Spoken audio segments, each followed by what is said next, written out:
오늘은 사랑 없는 복종을 참지 못하시는 하나님, 사랑 없는 복종을 참지 못하시는 하나님이라는 제목으로 하나님 말씀 증거하도록 하겠습니다. 오늘 본문은 선악과 이야기입니다. 성경에서 가장 기본이 되는 말씀입니다. 세 가지 정도를 알 수 있습니다. 하나님이 어떤 분인가, 또 인간은 어떤 존재인가, 또 마귀는 누구인가, 이런 것을 잘 보여주는 가장 기본적인 말씀이라고 생각합니다. 제대로 알면 대응할 수 있습니다. 먼저 마귀에 대해서 살피겠습니다. 마귀의 본질이 뭐냐? 마귀는 흠집내기가 마귀의 본질이라는 것입니다. 사탄적 접근의 본질은 하나님의 통치에 흠집을 내는 겁니다. 흠집 내는 거. 이게 마귀의 특징이라는 것입니다. 그래서 하나님은 틀렸다, 하나님의 통치에는 부족함이 있다, 이런 것을 각인시키는 게 마귀의 목적이라는 것입니다. 흠집내기입니다. 예를 하나 든다 그러면, 예를 들어서 욥이 순종하지 않습니까? 욥의 순종은 온전한 것이 아니다. 그래 흠집내는 겁니다. 욥기 1장 9절 보니까 사탄이 여호와께 대답하여 이르되 욥이 어찌 까닭 없이 하나님을 경외하리이까. 까닭이 있기 때문에 그렇습니다. 그거 제거하면 그 순종은 온전한 순종이 아닐 겁니다. 이런 식으로 흠집내는 겁니다. 그러니까 하나님의 통치는 모순이 있다, 하나님 앞에 순종은 부족함이 있다, 뭐 계속 이런 접근을 한다는 것입니다. 오늘 3장 1절을 보십시오. 그런데 뱀은 여호와 하나님이 지으신 들짐승 중에 가장 강교하니라. 뱀이 여자에게 물어 이르되 하나님이 참으로 너에게 동산 모든 나무의 열매를 먹지 말라 하시더냐. 마귀적인 접근을 한번 보십시오. 참으로 그랬어요. 하나님의 이미지를 잔인하게 또는 매정하게 묘사하는 겁니다. 참으로. 또 그 다음에 거짓말하죠. 모든 나무의 열매를 먹지 말라. 하나님이 그렇게 말한 적 없습니다. 그 앞부분 창세기 2장 16절을 보니까 여호와 하나님이 그 사람에게 명하여 이르시되 동산 각종 나무의 열매는 내가 임의로 먹되 선악을 알게 하는 나무의 열매는 먹지 말라. 내가 먹는 날에는 반드시 죽으리라 하시니라. 모든 열매 다 먹으라고 얘기를 했습니다. 오직 하나 선악을 알게 하는 나무만 먹지 말라. 그러니까 전체적인 맥락은 무엇입니까? 다 즐기라는 거예요. 다 누리라는 것입니다. 그런데 마귀는 뭐라고 접근합니까? 모든 나무의 열매를 먹지 말라. 거짓말하고 있습니다. 그래서 하나님 앞에 사사건건 그죠? 나서서 뭘 못하게 만드시는 하나님, 방해하시는 하나님, 반대하시는 하나님, 간섭하시는 하나님, 이런 식의 이미지로 매도하고 있다는 것입니다.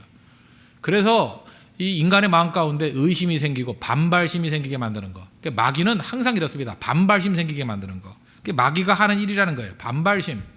옛날에, 요즘엔 한자를 잘 안 쓰기 때문에 이런 말 안 쓰지만 억하심정이라는 거 아십니까? 억하심정. 억이라는 건 누르다라는 뜻이고 하는 어찌하. 그래서 하나님 앞에서 항상 이런 마음을 가져요. 어찌하여, 도대체 무슨 생각으로 그러시는 겁니까? 성경에 보면요, 상당히 많은 사람들이 억하심정으로 하나님께 대들 때가 많아요. 하나님 왜 그러시는 거예요? 하나님 내 뜻대로 하면 될 것 같은데 왜 이렇게 어려운 길을 이끄십니까? 그 배후엔 누가 있어요? 마귀가 있다는 거예요. 마귀. 반발심, 억하심정, 그런 게 다 있다는 것입니다. 그래서 하와가 3장 3절에 뭐라고 반응합니까? 동산 중앙에 있는 나무 열매는 하나님의 말씀에 너희는 먹지도 말고 만지지도 말라. 너희가 죽을까 하노라. 거짓말하고 있죠. 여기서 지금 반발심이 나타나는 거죠. 만지지도 말라. 하나님 그렇게 말씀한 적 없거든요. 먹지 말라 그랬지 만지지 말라. 이게 더 오버해서 얘기하는 이유가 무엇입니까? 하나님이 더 매정하고 더 엄격하신 분이다. 반발심이에요. 그리고 반드시 죽으리라 그랬는데 죽을까 하노라. 이렇게 한 발 물러서죠. 인간은요, 어떤 행동을 하기 전에 반드시 방어 기제라고 그러죠. 디펜스 메커니즘. 이 방어 기제가 있습니다. 그래서 하루아침에 휙 변하는 게 아니라 자기가 그런 행동을 하는 거에 대한 합리화를 시킵니다. 그래서 하루아침 배신 안 합니다. 배신할 마음이 먼저 생기고 난 다음에 약점을 잡는 거예요. 쭉 잡아서 이러한 일들이 있기 때문에 내가 저 사람을 따를 수 없어. 그 과정이 뭐예요? 합리화 과정이에요. 그게 방어 메커니즘이거든요. 디펜스 메커니즘. 그래서 그런 과정들을 보면서 우리는 미래에 읽는 거예요. 아, 이 사람이 미래에 어떤 행동을 하겠구나. 그래서 지혜로운 사람은 그 사람의 방어 기제만 보고도 그 사람의 미래 행동을 찾아낼 수 있다는 것입니다. 지금 이 하와의 내용들을 보십시오. 방어 기제가 작동하잖아요. 죽을까 하노라. 그 다음에 뭐 만지지도 말라. 이미 벌써 마음은 다 넘어져 있는 겁니다. 그때에 마귀가 카운터 펀치를 매기죠. 가짜 확신을 줍니다. 4절 뱀이 여자에게 이르되 너희가 결코 죽지 아니하리라. 마귀는 항상 이렇게 넘어뜨려요. 가짜 확신입니다. 죽지 왜 안 죽어요? 근데 결코 죽지 않으리라. 그 거짓말을 믿으라는 것입니다. 그러므로 잊지 마십시오. 우리 삶 속에서 벌어지는 모든 반발심, 관계를 깨는 거, 이게 다 마귀가 하는 일이라는 거예요. 마귀가 견디지 못하는 게 뭔지 아십니까? 진심을 가진 존재가 되는 거 못 견뎌요. 그래서 마음을 돌려놓고 깨버리고, 그죠? 전부 다 이렇게 오해하게 만들고, 마귀는 계속해서 우리 생각 가운데 이런 거를 집어넣는다는 것입니다. 마귀한테 한번 인터뷰해 보십시오. 너 무슨 보람으로 사냐? 그러면 반발심 심는 보람으로 산다 그럴 거예요. 분명히 그럴 거라고요. 너 무슨 보람으로 사냐? 그러면 관계를 깨는 보람으로 산다. 그러고 산다는 거예요. 그래서 성경을 보면요, 누구를 공격하거나 누구를 이렇게 이간질하거나 흠집을 내는 거, 그 내용이 뭐예요? 뭐 예를 들어서 험담을 한다든지 수군수군하는 거, 그걸 굉장히 큰 죄로 치거든요. 왜 그러냐? 그 사탄적인 죄이기 때문에 그렇습니다. 사탄이 하는 일이 그거거든요. 관계를 깨버리고 넘어뜨리는 거. 사탄이 그런 일을 한다는 것입니다. 그래서 신약에 넘으면 사탄을 뭐라 그러냐? 분열의 영이라 그래요. 하나님과 우리 사이를 분열시키고 사람과 사람 사이를 분열시키는 거. 그래서 하나님의 의의 병기로 쓰임 받아야 되는데 우리는 많은 순간에 마귀의 종로 타고 있습니다. 실제로 하나님의 종이라고 얘기하면서 마귀의 종로로 타는 경우가 많이 있다는 것입니다. 압살롬 보십시오. 다윗의 아들 압살롬 어떻게 살죠? 그 억울한 사람이 오면은 사무엘하 15장 3절 보니까 보라 내 일이 옳고 바르다마는 내 송사를 들을 사람을 왕이 세우지 아니하였다. 무슨 얘기예요? 야, 다윗이 문제야. 나 같으면 그렇게 안 했을 건데 다윗 왕이 글쎄 그런 엉터리 같은 사람을 재판장으로 세워가지고 네가 억울한 일 당하는 거야. 계속 그런 식으로 하면서 사람의 마음을 이간질시켰다는 거예요. 성경은 뭐라고 묘사합니까? 이스라엘 사람의 마음을 압살롬이 훔치니라. 마음을 도둑질했다. 마음을 도둑질했다는 게 뭐예요? 이간시켰다. 그 내용이 뭡니까? 마귀적인 모습이 있다는 거예요. 그럼 우리 가운데 어떤 사람은 그래요. 나는 지혜가 있습니다. 나는 능력이 있습니다. 그 지혜의 능력이 뭐예요? 사람을 가리게 분열시키는 능력. 그건 능력 아닙니다. 능력이라 굳이 말하면 사탄적 능력이에요. 나는 지혜가 있습니다. 이렇게 하면 저 사람들 4분 5일 지킬 수 있어. 그 지혜는 지혜지만 그건 사탄적 지혜라는 거예요. 하나님께서 그런 식으로 일하는 사람을 제일 싫어한다는 것입니다. 그래서 5절 보십시오. 너희가 그것을 먹는 날에는 너희 눈이 밝아져 하나님과 같이 되어 선악을 알 줄 하나님이 아심이니라. 우리가 하나님에 대해서 어떻게 얘기합니까? 선하신 하나님 그러죠. 토부라고. 토부. 히브리어 토부. 토부는 뭡니까? 좋다는 거거든요. 선하다는 거거든요. 이것은 최고의 것을 충분히 주신다. 그러니까 잘 되기를 원한다 그런 뜻이에요. 그런데 하나님께서 왜 선악과를 먹지 말라 그래요? 마귀가 뭐라고 얘기하는 겁니까? 하나님 같이 될까 봐. 그 얘기는 무슨 얘기예요? 하나님은 충분히 선한 분이 아니다. 이런 식으로 우리 유혹한다는 것입니다. 우리 가운데 그렇죠. 하나님이 내게 축복과 은혜 주신 건 믿어요. 그렇지만 충분히 선한 분이 아니에요. 뭐 주긴 주지만 찔끔찔끔 주시는 분이에요. 더 줄 게 있는데 일부러 안 주시는 분, 인색하신 분, 그렇게 생각하게 만든다. 마귀가 주는 생각이라는 것입니다. 그래서 하나님께서 우리에게 축복하셨다는 거 우리 냉정하게 생각하면 다 인정하잖아요. 축복해 주셨지만 그것은 절반의 축복이다. 온전한 축복 주시는 분이 아니다. 누가 그렇게 만들어요? 마귀가 그렇게 만든다라는 것입니다. 이게 마귀의 유혹이에요. 마귀는 이런 존재라는 거예요. 그러면 여기서 이 첫 번째 대지에 대한 적용적인 메시지는 뭐예요? 마귀의 유혹을 이길 수 있는 마음밭, 어떤 밭이에요? 찬송과 감사가 있으면 된다는 거예요. 하나님이 내게 만 가지 은혜를 주셨으니 나는 모든 은혜에 더 찬송하고 감사합니다. 그러면 마귀의 의도를 원천적으로 봉쇄하는 능력이 있습니다. 그래서 감사하는 게 중요한 거예요. 그래서 우리는 의도적으로 쉬지 말고 그죠? 항상 감사하는 모습이 있어야 되는 거예요. 쉬지 말고 기도하고 범사에 감사하는 거. 그죠? 감사가 마귀의 모든 의도를 제거해 버릴 수 있는 능력이 될 수 있다라는 것입니다. 바로 그 모습이 있어야 된다는 거예요. 근데 우리는 바로 여기서 맨날 넘어지는 거죠. 그래서 역대상 16장 34절 보니까 이 패턴입니다. 여호와께 감사하라. 뭘 감사해요? 그는 선하시며 그의 인자하심이 영원함이로다. 시편이 여러 번 나오죠? 감사하라. 뭘 감사해요? 하나님의 선하심을 감사해야 돼요. 선하심이 뭐라 그랬어요? 우리가 잘 되길 원하시는 모습. 그 또 하나 뭘 감사해요? 인자하심이 영원합니다. 인자를 뭐라 해서 헤세드라고. 토부와 헤세드. 헤세드는 무엇입니까? 사랑이에요. 사랑. 우리가 시편 23편 6절 말씀을 지난번 분석을 해봤죠. 내 평생의 선하심과 인자하심이 반드시 나를 따르리니. 이게 NLT는 뭐라고 설명했습니까? Your goodness. goodness는 토부거든요. 하나님이 잘 되길 원하는 거. 그 다음에 이 헤세드, 인자를 뭐라고 표현했냐? unfailing love. 결코 실패하지 않는 사랑이 will pursue me all the days of my life. 내 평생 가운데 나를 추적한대. 추적. 그러니까 unfailing love. 이게 반드시 있다는 것입니다. 그래서 선하심과 인자하심은 같이 붙는 거예요. 잘 되기를 원하시는데 그 잘 되는 것을 이루기 위해서 하나님의 사랑이 있다. 인자가 있다는 거예요. unfailing love. 반드시 이루는 하나님의 사랑. 그걸 믿고 의지하는 백성이 감사할 때 마귀는 도저히 우리를 건들 수 없다는 것입니다. 근데 우리가 어디서 넘어져요? 감사가 사라지고 마귀가 하는 얘기에 대해서 그것도 일리가 있어. 그죠? 뭐 일리가 있어. 그러네 진짜. 뭐 그러면 그때부터 넘어지기 시작한다는 것입니다. 그래서 하여튼 마귀가 하여튼 싹수가 노랗게 다가올 때마다 그냥 박살내버리는 게 뭐냐면 감사해버리면 돼요. 감사. 너 섭섭하지? 네가 하나님 앞에 충성한 게 얼마인데 하나님이 널 그렇게 만드시냐? 뭐 그럴 때 무슨 소리냐? 내 호흡이 있는 거, 내게 지금 이 자리에 있게 만든 거, 내게 주신 모든 능력이 하나님의 은혜였어 하고 감사 찬송하면 마귀는 물러간다는 거예요. 마귀에게 틈 주지 않는 우리 믿음의 종 되기를 바랍니다. 그 다음에 하나님에 대해 살필 건데, 하나님은 어떤 분이시냐? 하나님은 로맨티스트예요. 하나님은 사랑밖에 모르시는 분입니다. 근데 그 사랑의 수준이 우리가 생각하는 그 유치한 사랑의 수준이 아니라 최고의 사랑. 최고의 사랑은 반드시 자발성이 있어야 되고 자유가 있어야 된다는 것입니다. 그래서 우리 인간을 만들 때 사랑의 존재로 만드셨어요. 그래서 인간을 만들었을 때 부속품으로 만들지 않았다. 이게 중요한 것입니다. 우리 인격체로 만들었다. 그러면 부속품으로 만들지 않고 인격체로 만들었다는 건 뭐예요? 선악과를 먹지 말라라는 금지 명령이 있지만 동시에 선택할 수 있는 자유를 줘야 돼요. 여러분, 진짜 사랑하면 자유를 줍니다. 억압하는 게 무슨 사랑이에요? 하나님은 우리 인간을 피조물이잖아요. 피조물로 만들었지만 선택의 권리를 줬습니다. 그래야 사랑할 수 있기 때문에. 이게 무슨 얘기냐? 인간은 노예가 아니라는 거예요. 우리가 노예 같은 모습으로 있을 때 하나님은 분노하십니다. 인간은 기계가 아니라는 거예요. 기계적으로 나갈 때 하나님은 분노하신다는 거예요. 하나님은 노예적인 순종 절대 만족하지 않습니다. 하나님 만족 못해요. 그걸로 기계적인 사랑 그걸로 만족 못하신다고요. 하나님의 사랑의 대상이 되기 위해서는 우린 반드시 자유함 속에서의 순종이 있어야 된다는 것입니다. 하나님은 거기에만 만족하시는 분이라는 거예요. 하나님 우리 인간에게 자유를 주셨다. 이건 하나님의 모험이고, 사랑은 원래 모험입니다. 사랑하면, 사랑해 보셨어요? 사랑은 스릴이 있어요. 없습니까? 그런 거? 뭐 뻔한 거, 그게 무슨 사랑이에요? 사랑은 어떤 일이 벌어질지 모르는. 사랑이란 건요, 저 사람이 나를 갖다가 사랑할 수도 있고 버릴 수도 있고, 그게 사랑이에요.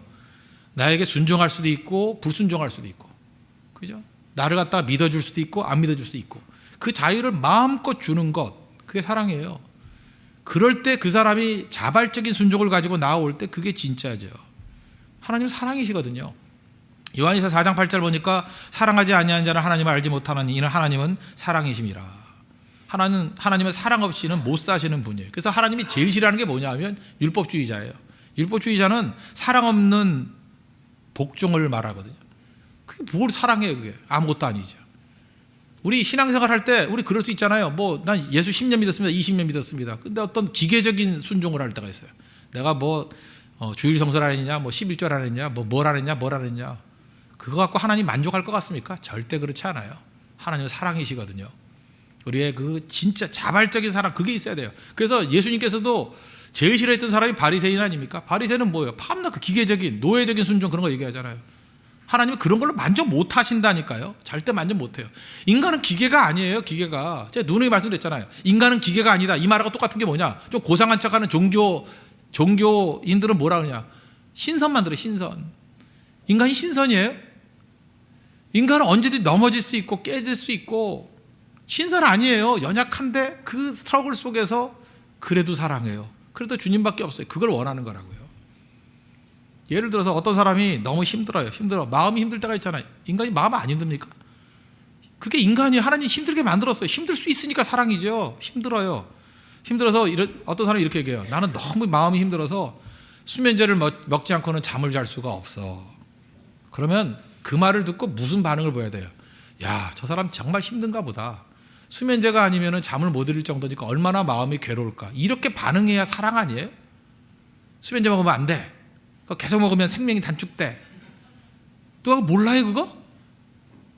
그 정답만을 얘기하는 그런 못된 녀석들 있죠. 정말 밥맛 재수없죠. 그런 애들 보면. 안 그래요? 그 누가 모르냐고 그거를. 그러나 수명이 단축된다 할지라도 수면제 먹고 쉴 수밖에 없는 그 마음의 상태, 그런 상태가 있잖아요. 우리 인간이 그런 게 없어요? 인간은 그런 거예요. 근데 율법주의자들은 못된 놈들이에요. 와가지고 맨날 하는 소리가 뭐냐 하면 그거 옳으니 그르니 맨날 그 얘기예요. 마음을 잃지 못하고. 그리고 마음의 상태가 뭔데요? 하나님이 우리 오실 때 항상 너 그거 했니 안 했니 그러는 거 봤어요? 네 마음이 진짜 힘들구나. 그래도 야, 그 방법 말고 다른 방법을 내게 와야지. 이렇게 말씀하시지. 그 자체 행동 갖고 뭐. 그러니까 바리새인들은 맨날 뭐예요? 병 고쳤는데 안식일에 고쳤니 안 고쳤니 맨날 그것 따지잖아요. 본질이 뭔데 본질이. 그 수십 년 동안 병든 사람이 안식일에 고침받았으면 기뻐해야 될 거 아니에요. 야, 너 병에서 나왔으니까 기쁘다. 그래야 될 거 아니에요. 그리고 근데 안식일이래? 그럼 어떻게 된 거야? 이렇게 나가야지 맞는 거죠. 굳이 논쟁을 하려면. 근데 병 나온 거에 대한 관심도 없고 안식일이냐 아니니 그거밖에 안 나오니 정답 들고 나오니 이 꼴통들 아니에요. 꼴통들. 제가 지난 주간에 병원에 갔습니다. 병원에 간 이유가 뭐냐, 이 목이 좀 염증이 생긴 것 같아요. 목이 좀 따끔따끔해서. 그래서 제가 이비인후과에 갔습니다. 어떤 이비인후과에 갔어요. 근데 의사가 진짜 마음에 안 들어요. 이유가 뭐냐면 저한테 가더니 저 목선지 알더라고요. 알든 말든 뭐 관계없고, 그죠? 그래 뭐 아냐고. 그래서 목이 왜 이러냐 했더니 너무 많이 쓴 것 같대요. 많이 써가지고 뭐 안수기도 많이 하고 그래서 그런가 봐요. 새벽부터. 그러면서 뭐라 그러냐면 목을 건조하게 하면 안 된대요. 그래서 물을 많이 마시래요. 물을 많이. 그거 좋다고. 그러면서 목을 건조하게 만드는 제일 나쁜 게 커피랍니다. 커피를 마시면 안 된대요. 그래서 내가 그랬어요. 마시겠다고.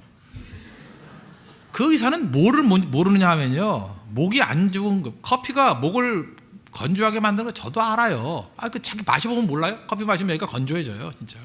그러나 목이 안 좋아져도 커피 한 잔을 마시지 않으면 위로가 안 되는 그런 상황이 있다는 걸 그 의사는 모르는 것 같아요. 그 의사는 정말 로맨스가 없어요. 로맨틱하지 않아. 그래서 그랬어요. 내가 목이 터지더라도 마셔야겠다고. 안 된대요. 다시는 안 갈 거예요, 거기. 여러분, 인생의 길이라는 게 있잖아요. 하루가 일주일보다 긴 날도 있어요. 하루가 일주일보다 긴 날도 있다고. 그런 거 못 느끼세요? 물론 물리적인 시간이야 일주일이 길겠죠. 근데 그 하루가 너무 고통스러워서 너무 힘들어서 긴 하루가 있어요. 긴 하루. 그 하루가 일주일보다 긴 하루가 있어요. 그런 하루, 그걸 이해해야죠. 여러분, 그런 경험 안 해봤어요? 그게 인간이에요. 그게 인간. 인간은 그런 거라고.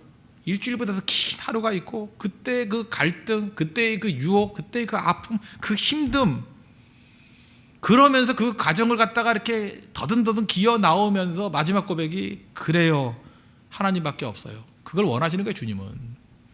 알아요? 아무런 문제도 없이 그냥 딱 답 주니까 정답 삑, 뭐 하나님 순종해야죠, 기도로 살아야죠, 뭐 말씀대로 살아야죠, 이걸 원하는 게 아니고, 누가 그걸 몰라요? 그거를 아는데 인생은 그렇지 않거든요. 우리 신선이 아니에요. 우리 기계가 아니라고요. 우리 노예가 아니라고요. 하나님 우리에게 자유를 주셨어요. 자유를. 이것도 할 수 있고 저것도 할 수 있는 자유를 주셨다니까요. 그러니까 미치는 거죠. 자유 속에는 갈등이 있잖아요. 갈등이. 어려움이 있잖아요. 그러면서 마지막 고백이 그래도 주님밖에 없어요. 주님 날 도와주세요. 나 주님만 의지해요.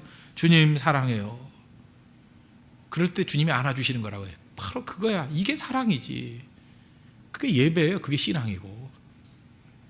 우리 로맨스를 다 잊어버렸어요. 뭐 교회 안에서 한다는 얘기가 남는 게 율법밖에 없고, 틀밖에 없고, 제도밖에 없고, 그 예수 쟁이들 만드는 거 예수 쟁이들, 그죠? 정말 재미도 없고. 베드로전서 5장 2절 보니까 너희 중에 있는 하나님의 양무리를 치되, 하나님 제일 싫어하는 게 뭐냐? 억지로 하지 말고, 예수 제발 억지로 믿지 마십시오. 하나님의 뜻을 따라 자원함으로 하며, 뭐든지 자원함이죠. 믿음도 억지로 하면 안 되고요. 사랑도 억지로 하면 안 되고, 순종도 억지로 하면 안 되고, 자원함으로 해야 돼. 자원함으로. 고린도서 9장에 보면은 거기 헌금 얘기가 나와요. 각각 그 마음에 정한 대로 할 것이요 인색함으로나. 제가 볼 때 영적인 가장 메마름은 인색함이에요. 뭐든지 인색함으로 하면 안 돼요. 사랑해보셨어요? 사랑하면 인색함이 사라져요. 다 퍼주고 싶어요. 내 마지막 피 한 방까지 쏟아주고 싶어요. 인색함이 있다는 건 메마름이고, 메마름은 가짜라는 거예요. 인색함, 그 다음에 억지로 하지 말지니 하나님은 즐겨내는 자를 사랑하시느냐. 즐거움으로 하십시오. 이거는 메시지가 아니에요. 사랑하면 이렇게 돼요. 하나님의 사랑 없이 하는 모든 것에 대해서 만족하지 않습니다. 춘향전 있죠. 저는 춘향전에서 변사또 나름대로 전 좋아해요. 이유가 뭐냐, 변사또는요 춘향이를 진짜 사랑했어요. 어떻게 하느냐, 물론 이 친구는 사랑하는 방법을 몰라요. 멍청해서. 그죠? 뭐 우리도 다 그런지 모르겠지만 춘향이를 정말 사랑한 것 같아요. 왜 그러냐, 물론 뭐 방법은 틀렸어요. 감옥에 집어넣고 뭐 목에다 칼 꽂아놓고 이러니 참 무식한 놈이죠. 그러나 억지 수청 들게 하진 않잖아요. 그래도 기다리잖아. 감옥에 쳐놓고, 그죠? 진심으로 자기에게 와주기를. 방법은 틀렸어요. 근데 그 마음만은. 그래서 춘향전을 읽을 때마다 우리가 그래도 명작이라 그러면서 거기에 감동을 받는 거 아니에요? 왜? 그 안에 진심이 작용해요. 진심이. 방법은 엉터리인데 그래도 변학도도 진심을 찾고요. 그 다음에 이몽룡도 진실을 찾고요.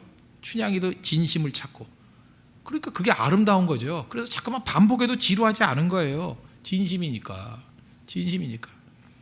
하나님은 살아계시라니까요. 하나님이 가짜를 좋아하실 것 같아요? 최고의 사랑은 언제나 진심인데요. 진심. 그래서 사랑이 분노하는 건 뭔지 아십니까? 진심을 의심할 때요. 진심이 아니라 그럴 때.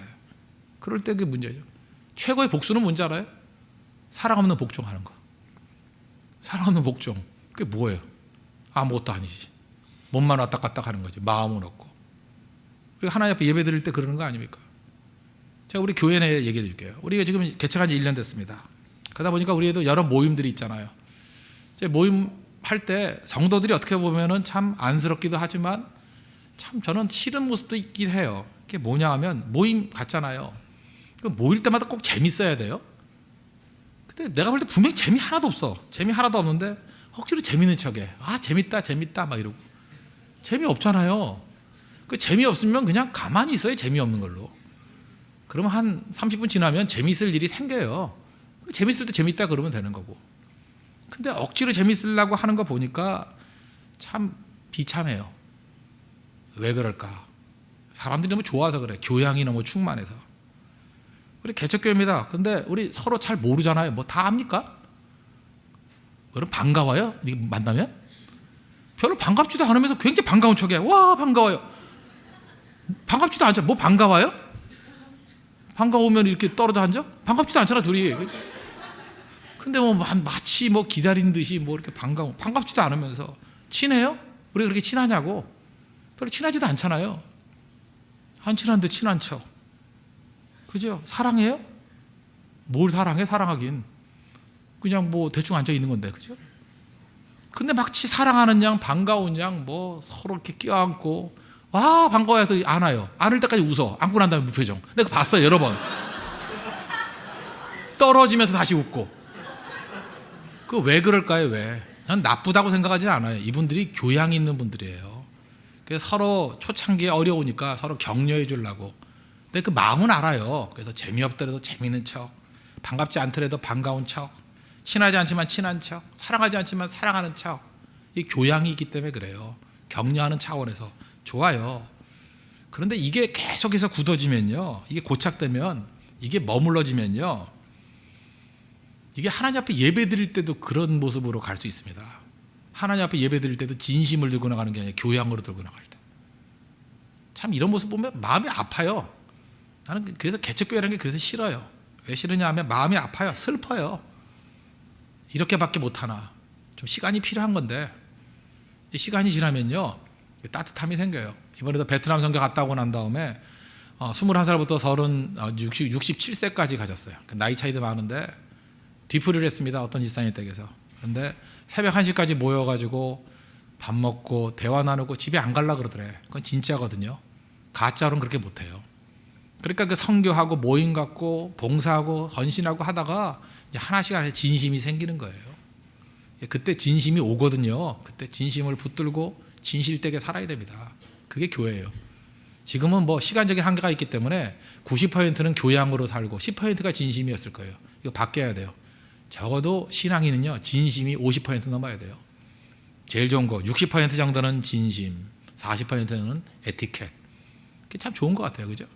진심이 작아지는 건 위기입니다. 그 진심이 없으면 그냥 가만히 계세요. 저 그것도 좋다고 생각해. 에티켓으로만 살고 나머지 가만히 계시라고.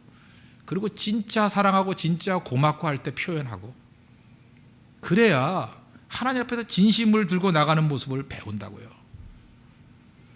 우리는요 너무 예배 드리는 데 익숙해져 있어요. 신앙인인 척하는 데 익숙해져 있어요. 사실 그걸 교양으로 메꿀 때가 많거든요. 교양이 없는 사람 가운데 깨지는 사람이 많은 이유가 그거예요. 그들은 진심 아닐 때 가만히 있거든요. 진심이 왔을 때 반응해요. 그래서 하나님 앞에 더 빨리 나가는 거예요. 예수님이 마태복음 22장 37절에서 이렇게 말씀하셨습니다. 내 마음을 다하고 목숨을 다하고 뜻을 다하여 주 너의 하나님을 사랑하라. 억지로 하라는 얘기가 아니에요. 하나님 앞에 예배드리고 신앙인으로 나갈 때 필요한 게 뭐라고요? 사랑이라는 거예요. 사랑. 사랑 들고 나갈 때 주님께서 우리를 기뻐 받아 주신다는 것입니다. 우리 홍대석의 모든 성도들은 하나님 앞에서 이런 사랑으로만 반응할 수 있는, 그래서 하나님이 만족하는 사랑의 모습으로 나아가는 믿음의 종 되기를 바랍니다. 이제 하나님의 사랑에 대해서 초점을 더 맞출 건데, 하나님의 사랑의 크기가 어느 정도로 큰가 그걸 한번 보겠습니다. 하나님의 사랑의 크기는 우리의 불순종보다 크다는 거예요. 하나님이 자유를 주셨습니다. 인간이 범죄했습니다. 3장 6절 보십시오. 여자가 그 나무를 본즉 먹음직도 하고 보암직도 하고 지혜롭게 할 만큼 탐스럽기도 한 나무인지라. 여자가 그 열매를 따먹고 자기와 함께 있는 남편에게도 주매 그도 먹은지라. 불순종했어요. 그럼 거기서 끝나야 되는 거 아니에요. 그런데 하나님의 사랑은 unfailing love will pursue me. 하나님에게 실패하지 않는 사랑은 그 우리의 인간의 불순종보다 훨씬 큰 거라고요. 사랑이 얼마나 큰지 불순종하는 인간을 건져내고야 말잖아요. 그 얘기를 한번 들어볼게요. 여기 뭐 뒤에 보면 가죽옷이 나오는데 그거보다는 우리 아브라함의 언약을 놓고 한번 설명해 드릴게요. 창세기 12장에 보면 하나님께서 아브라함에게 약속을 주십니다. 2절 3절 다 아시죠? 내가 너로 큰 민족을 이루고 내게 복을 주어 내 이름을 창대하게 하리니 너는 복이 될지라. 내게 축복하는 자에게 내가 복을 내리고 내게 저주하는 자에게 내가 저주한다. 뭐 그런 말씀이 있어요. 약속이에요. 이 약속을 지키기 위한 하나님의 언약이 창세기 15장에 나옵니다. 15장에 보면 하나님과 아브라함 사이에 언약식이 거행돼요. 우리 지금 보통 계약을 맺을 때 어떻게 하죠? 똑같은 문서 2개 만들고 난 다음에 양쪽에 다 사인을 하죠. 두 사람이. 그리고 한 부씩 가지고 있어요. 그게 계약이죠. 마찬가지로 하나님께서 아브라함과 계약을 맺습니다. 창세기 15장 9절을 보니까 거기에 제물이 5가지가 나와요. 3년 된 암소, 3년 된 암염소, 3년 된 순양, 산비둘기와 집비둘기 새끼를 가져올지니 5마리를 가져오래요. 5마리. 여기서 3년 되었다라는 것은 숙성됐다 그런 뜻이고, 그 다음에 그 아브라함 시대가 그 문명의 흐름으로 볼 때 어느 시대죠? 청동기 시대죠. 청동기. 여러분 청동기 칼로 한번 자르면 잘 잘라질까요? 안 잘라질까요? 안 잘라져요. 제가 우리 둘째 아이를 낳을 때 어떤 분이 저한테 그 물고기를 잡았다 그러면서 농어 5마리를 갖고 왔어요. 농어가 얼마나 큰지 그냥 어린애만한 농어 아시죠? 농어. 그걸 갖고 왔는데 어떻게 해먹을 길이 없잖아요. 너무 커가지고 무슨 뭐 삶아 먹기도 힘들고 또 회쳐 먹어야 되잖아요. 살아있는 거니까. 그래서 제가 또 한번 해보겠다고 그걸 또 잘랐어요. 이렇게 잘라서 했는데 우리 집에 있는 칼 갖고는 안 되더라고요. 그리고 나는 생선에 그렇게 피가 많은지 처음 알았어요. 그거 하다가 피 튀기고 온몸이 거의 뭐 살이 미수분 같이 하고 나왔어요. 내가 피가 닿아서. 그리고 이게 회칼이 왜 필요한지 알았어요. 안 잘라져요. 그 철인데도. 그때 느꼈던 게 뭐냐 하면, 야, 이게 집안에 있는 칼 갖고는 이게 안 되는구나. 우리 집도 그래도 쌍둥이 칼이었어요. 그 좋은 칼이었는데 안 되더라고 그게. 제가 옛날에 그 우리 돌아가신 친할머니께서 제가 그 집에 가가지고 그 손자가 왔다고 닭을 잡아줬어요. 닭을 잡았는데 우리 할머니가 연세가 드셔가지고 닭을 잘못 잡아가지고 목을 잘랐는데 목 없는 닭이 뛰어다니는 거예요. 그러면서 동네가 뭐예요? 집안에 그냥 피 다 튀기고 그 피 닦느라고 한 이틀 걸렸어요. 그죠? 그래서 제가 그때 알았던 게 뭐냐면 동물 5마리 잡는 게 쉬운 일이 아니에요. 그것도 칼도 청동기 칼로. 아마 5마리를 이게 잡을 때 아브라함의 몸에는 피투성이었을 거예요. 분명히. 잘 잘라지지도 않고 오랜 시간 걸렸을 거예요. 그리고 고대 자료에 의하면 계약을 어떻게 맺느냐? 양쪽에 이렇게 꼬챙이 같은 걸 꽂아놓는데요. 그래서 동물을 쪼개가지고 한쪽을 이쪽 꼬챙이에 꽂고 이쪽 꼬챙이에 꽂고 5마리니까 5개 꽂아있죠. 하나, 둘, 셋, 넷, 5. 그거 다 하고 난 다음에 아브라함은 피투성이가 됐을 거라고. 무슨 뜻입니까? 약속을 어기면, 약속을 안 지키면 이 꼴 난다는 거예요. 약속 안 지키면 죽는다는 거예요. 그게 언약식이에요. 계약식이라고.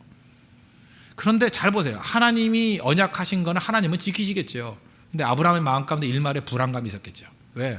내가 이거 다 지킬 수 있을까? 내가 이 약속 못 지키면 이 꼴 나는데. 두려움이 있죠. 그래서 창세기 15장 12절 보니까 해질 때 아브라함에게 깊은 잠이 임하고 큰 흑암과 두려움이 그에게 임하더니. 두려우면 잠이 옵니다. 여러분 경험해 보셨어요? 너무 두려울 땐 잠이 와요. 너무 힘들 땐 자고 싶어요. 그때 아브라함의 심정이 두려움이었을 거예요. 그냥 너무 힘드니까. 그래서 잠이 오는 그런 상황이 되었다고 생각합니다. 그때에 하나님께서 하신 일이 있어요. 하나님이 어떻게 하셨느냐? 원래 계약을 맺으면 양자가 다 같이 계약에 사인해야 되는 거 아니에요. 그런데 창세기 15장 17절 보니까 해가 져서 어두울 때 연기나는 화로가 보이며 타는 횃불이 쪼갠 고기 사이로 지나더라. 이 타는 횃불은 하나님을 상징하는 거예요. 하나님만 지나가더라는 거예요. 하나님만. 그리고 아브라함 너도 지나가 그래야 될 건데 하나님이 하나님만 지나가고 난 다음에 이제 계약 끝났어. 선언해버려요. 무슨 얘기예요? 하나님만 사인한 거예요. 하나님이 양쪽 사인을 혼자 다 해버린 거예요. 무슨 얘기예요? 내가 약속 지키겠다. 이게 첫 번째 메시지고, 두 번째, 혹시라도 네가 어겼더라도 책임은 누가 져요? 내가 지겠다는 거예요. 이게 하나님의 약속이에요. 지금 아브라함이 내가 약속 어기면 어떡하나 두려워 떨잖아요. 실제로 불순종했어야 안 했어요? 하잖아요. 자기 뭐 아내도 누이라고 속이고. 아브라함이 인간이니까 죄 짓잖아요. 넘어지고 자기가 불순종한 대로 대가를 치르고 내가 이렇게 동물 쪼개듯이 이꼴 난다 그러면 아브라함 죽지요. 두려우면 떨잖아요. 근데 하나님은 그렇게 놔두지 아니하시고 혼자 양쪽 사인해버리고 계약 끝났어 그런다고요. 계약 끝났어. 그리고 나는 지킬 것이고 혹시 어긴다 할지라도 네가 어기는 거에 대해서 내가 책임질게. 그 창세기 15장의 약속이 이루어져야 안 이루어져요? 이루어지죠. 인간이 범죄했을 때 하나님께서 어린 양 예수를 보내셔서 죽이잖아요. 너희들의 죄까지 너희들의 불순종까지 내가 책임질게. 그게 하나님의 약속이라고요. 하나님의 사랑의 크기를 아시겠습니까? 그것을 여호와 하나님께서 하신 그 모든 일을 아브라함이 믿었대요. 창세기 15장 6절 보니까 아브라함이 여호와를 믿으니 여호와께서 이를 그의 의로 여기시고. 아브라함이 순종한 게 아니에요. 아브라함이 그 내용을 믿었을 때 하나님께서 그것을 의로 여기셨다. 그게 성경의 메시지입니다. 그죠? 뭐 했다가 아니에요. 믿었다에 믿었다. 믿은 것을 하나님이 의로 여기셨다. 하나님의 사랑이 뭔지 아시겠죠? 그 하나님 사랑을 믿는 거예요. 우리 인생 살다 보면 넘어질 수 있고 깨질 수 있고 쓰러질 수 있어요. 나 자신을 믿으면요, 우린 두려움에 빠져요. 아, 내가 지킬 수 있을까? 이를 악물고 지킬 수 있을까? 아니거든요. 내 자신의 순종의 의지보다 더 크신 하나님의 unfailing love, 그 사랑을 믿는 거예요. 사랑을. 그걸 감싸 안는 사랑. 하나님의 능력이 있잖아요. 거기다 사랑까지 있으세요. 보통 능력이 있다 그럴 때는 사랑이 없거든요. 사랑하면 능력이 힘이 있으면 사랑을 못해요. 근데 하나님은 그 힘을 가지고 사랑한 데 쓰시잖아요. 그래서 하나님을 닮고 의지하는 백성들은요, 특징이 있어요. 힘이 있어요. 힘. 그 많은 힘을 가지고 우린 갑이 되고 을이 되고 윽박지르잖아요. 아니에요. 하나님 백성들은 그 힘을 가지고 상대의 연약함, 상대의 불순종, 상대의 배신까지도 다 덮어서 버려요. 그래서 하나님의 사랑을 배운 사람은 커지는 거예요. 무한대로 커지는 거예요. 무지무지하게 커지는 거예요. 다 품어버리게 다. 그게 unfailing love예요. 하나님 앞에 그 사랑 가지고 나아가는 모습이 되더라는 것입니다. 우리 이 땅을 살면서 많은 사람들이 오해하는 게 뭐죠? 우리는 이 불교적인 세계관에 영향을 많이 받아요. 그래서 밤낮 원인이 있어야 결과가 있다고 생각한다고. 원인이 있어야 결과가 있지. 그렇지 않아요? 원인 없는데 무슨 결과가 있어? 그런다고요. 세상 만사가 그래요? 원인 없이도 결과가 있어요. 그게 바로 뭐예요? 사랑이라고. 우리는 그렇잖아요. 뭐 조건을 들고 나와요. 뭐 해주면 나도 뭐 해줄게. 그건 사랑 아닙니다. 사랑의 이유가 없어요. 그냥 무조건이에요. 무조건 희생하고 무조건 죽고. 왜 그렇죠? 이유는 없어요. 그게 사랑이에요. 그게 사랑. 사랑의 큰 거예요. 큰 거. 하나님 앞에서 사랑을 배우면 그런 모습으로 갈 수 있다는 것입니다. 그래서 시편을 쭉 읽어보면요, 많은 사람들이 이해를 못하는 거예요. 이해가 안 된다 그래요. 시편이. 이해가 안 되는 이유가 뭐냐 하면 원인과 결과라는 틀로 바라보니까 해석이 안 되는 거예요. 우리 여러분들이 대부분 성경에서 이해가 안 된다는 건 뭐냐면 다 그거예요. 원인과 결과, 인과론에 몸이 배어 있어요. 원인이 있어야 결과가 있다. 원인이 있어야 결과가 있다. 그게 안 맞거든. 욥기를 읽을 때마다 헷갈리는 이유가 뭐예요? 원인과 결과가 맞지 않으니까. 사랑이 뭔지를 몰라서 그래요. 여러분, 아버지가 여러분에게 뭐 옷을 사줬다고 합시다. 여러분 꼭 이유를 찾죠. 왜 사주죠?